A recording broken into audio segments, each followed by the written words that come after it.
In the fall of 1975, a small forestry crew in the mountains near Heber, Arizona, was fighting the clock. Their federal contract was behind schedule, and the deadline was closing in. The men were exhausted. The terrain was dense. Morale was bad. Their crew chief, Mike Rogers, was stressed, and everyone knew it. One of the crewmen was 22-year-old Travis Walton. He was young, energetic, and fascinated with anything strange. Travis and the Rogers brothers were known to talk about UFOs.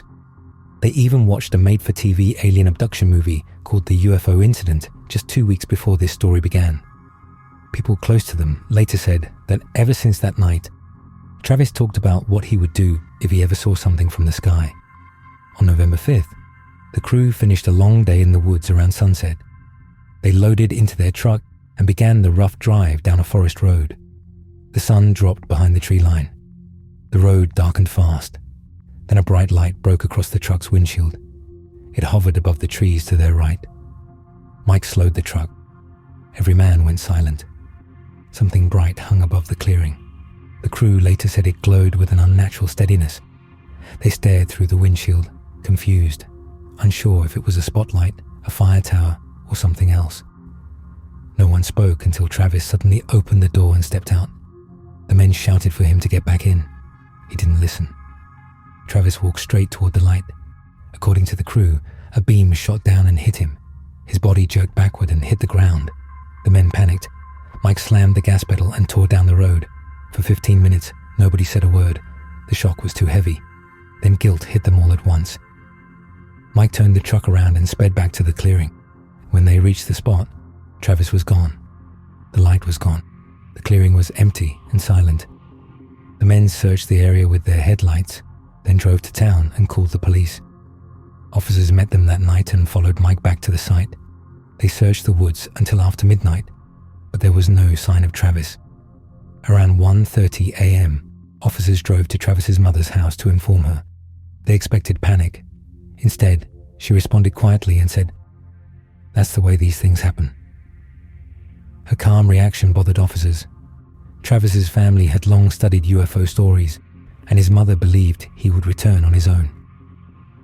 The next morning, a search party of nearly 50 people combed the forest. Still no trace. Then, halfway through the day, Travis's mother walked up to the sheriff and told him there was no point in searching further. She believed he was no longer on the earth. Searchers were confused, but the sheriff halted the search. The following day, Mike and Travis's older brother Dwayne returned to demand the search continue. The sheriff agreed. A helicopter was brought in. Nothing turned up. Reporters caught wind of the case, and newspapers across the country printed the story. Then UFO enthusiasts showed up. One of them recorded a long interview with Mike and Dwayne. In that interview, neither man acted afraid for Travis. Instead, they spoke confidently about him returning. Mike also mentioned the forestry contract. He said the job was behind schedule and the deadline was almost here. He hoped the government would consider the situation when they reviewed his work. Under that contract, there was a clause called an act of God. If something truly unavoidable stopped the work, the contractor could avoid penalties. Meanwhile, Dwayne revealed something else. He said he and his family had always believed that if they ever saw a UFO, the right thing to do was stand directly under it. They considered it a rare opportunity. By November 10th, searchers were exhausted. Travis had been missing for 5 days. Late that night, a phone rang in the home of Travis's sister. Her husband answered. The voice on the line was shaky, dirty, weak. He said his name was Travis and he needed help. He said he was at a phone booth in Heber. The family rushed to find him. They found him slumped in a booth wearing the same clothes he had on the night he vanished. He was pale, disoriented, and for long stretches he stared at the ground without speaking. They took him to a hypnotherapist who insisted he needed medical care first. A small puncture wound on Travis's arm made the therapist concerned he had been drugged.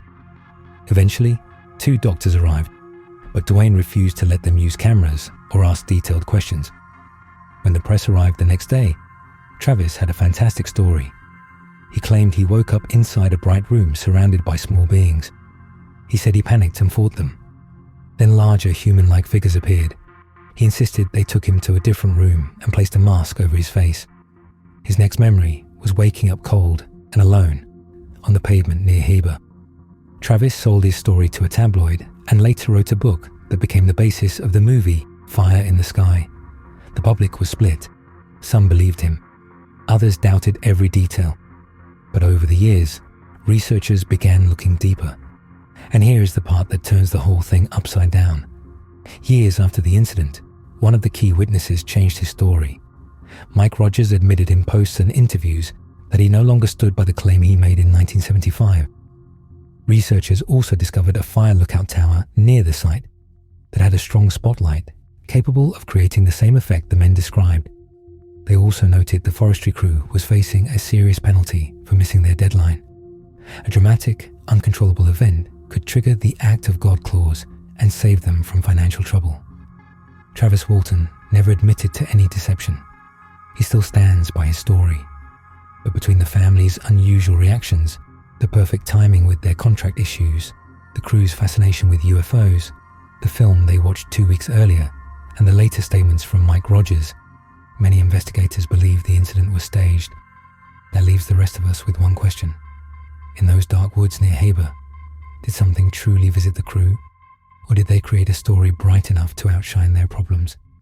Either answer is possible, but only one group knows what really happened on that road in 1975.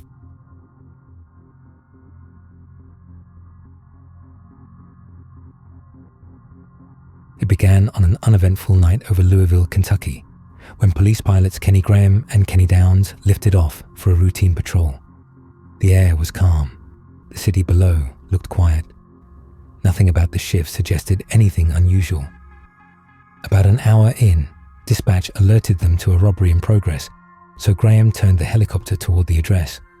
But before they even reached the scene, dispatch followed up with a second message: false alarm. They backed off and began heading toward the heliport for a short break. As the helicopter drifted back toward home base, Downs leaned forward and said he could see a tower ahead of them. Graham looked to confirm, but what he saw wasn't a tower. Hovering ahead was a pear-shaped object emitting a soft glow. No blinking lights, no movement, no sound. It simply hung in the air. As they approached, the object began to rise, stopping only when it reached nearly the same altitude as the helicopter. For a moment, it hovered there as though studying them. Then it slid to the right, then to the left, returning to center with movements that looked deliberate and controlled. Without warning, the object shot off into the distance at a speed Graham estimated to be well over 600 miles per hour. The sky went empty, but just as quickly as it had vanished, the object reappeared in front of them, in the exact spot it had occupied seconds earlier. On the ground below, Officer Joe Smolensky happened to glance up and noticed the police helicopter hovering unusually low. He also noticed something else, a pale glow wrapped around the aircraft. Thinking the helicopter might be in trouble or being tailed by something, he moved toward their location for a closer look. As Smolensky approached, he could see the glow wasn't coming from the helicopter. It was coming from something moving around it. Up in the cockpit, Graham and Downs were fighting to maintain control. The object was now circling the helicopter in tight, methodical loops. Graham realized that if it struck their tail rotor, the helicopter would fall out of the sky.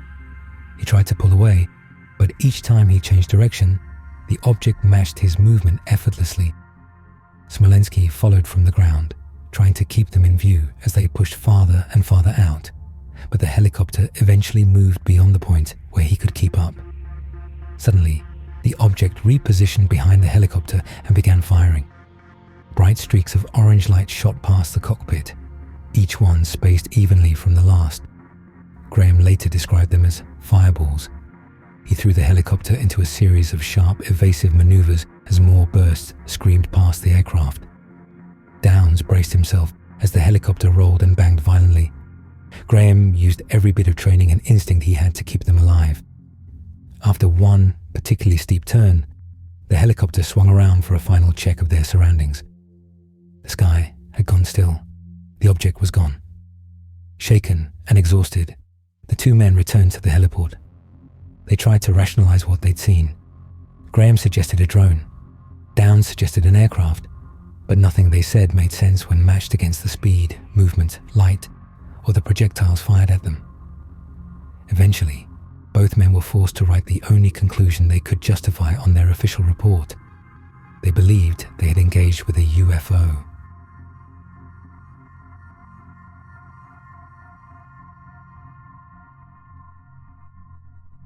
On a quiet night in 1994, a woman named Roy Ann Rudolph, a 911 dispatcher in Trumbull County, Ohio, settled in expecting nothing more than the usual string of routine calls. But only a few minutes into her shift, the first strange report came through her headset. A man said he could see something in the sky, something that looked like fire trailing from the back of a plane. His voice carried more confusion than fear. Roy Ann logged the call and moved on. But seconds after hanging up, another call came in. This time, it was a mother and her daughter reporting bright lights hanging silently over a stretch of road. No sound, no motion, just hovering. Even local news stations had begun receiving similar reports. The calls weren't stopping, and they weren't slowing down. One after another, residents across the county reported the same thing. Lights in the sky that didn't behave like anything they recognized. Roy Ann knew a prank when she heard one. This wasn't that. She radioed Officer Toby Maloro, asking him to head out to the area where most of the sightings were being reported. When Toby arrived, he barely had time to step out of his cruiser before a man rushed into the street, out of breath and nearly shaking. He insisted Toby follow him. He said the lights were right above his house. Toby broke protocol and followed the man up the road. Before he could get far, Roy Ann called the nearby airbase. They checked their radar.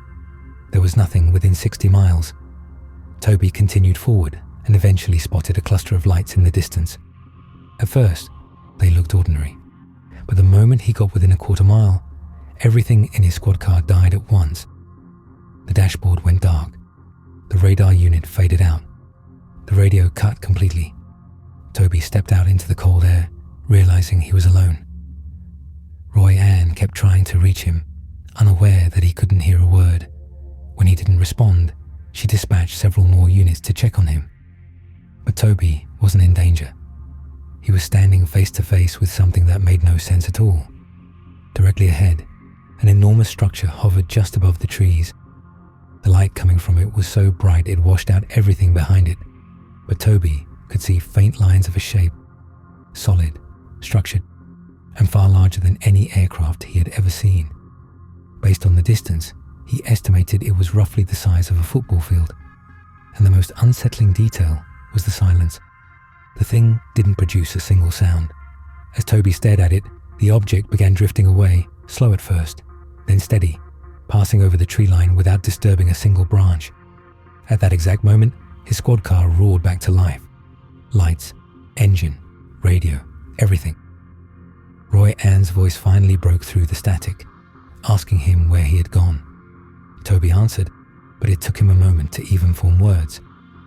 Before he could regroup, other officers in nearby districts began calling in. Their radios lit up with reports of the same lights moving across entire jurisdictions. From the north, from the south, even from towns miles apart, officers were seeing the same thing. Using the call-ins, Toby began triangulating its path. He jumped back into his cruiser and sped off toward the direction the lights were moving. In the nearby town of Brookfield, one officer climbed a radio tower with a pair of binoculars to get a better look. He hoped he was looking at an airplane, but the longer he watched it hover, the more he understood that it wasn't. Back at dispatch, Roy Ann called the airbase a second time.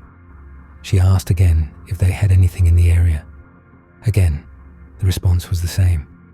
There was nothing on radar within 60 miles of Youngstown. Whatever this was, they weren't tracking it. After enough pleas from the officers, Roy Ann allowed herself to be escorted out to take a look for the first time.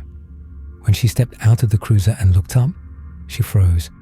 The light was massive, far bigger than any aircraft she had ever seen. It hung motionless in the sky, silent, almost unnaturally still. She tried to find a sound, She tried to feel a vibration under her feet. There was nothing. She whispered that it didn't feel real. And then, without warning, the object tilted slightly and shot into the distance. Within a second, it vanished. No trail, no sound, no explanation. Dozens of trained officers, dozens of residents, dispatchers, media outlets, all of them saw it. All of them described it the same way. And to this day, even with radar records, written reports, and first-hand accounts, the incident remains one of Ohio's most unexplained mass sightings.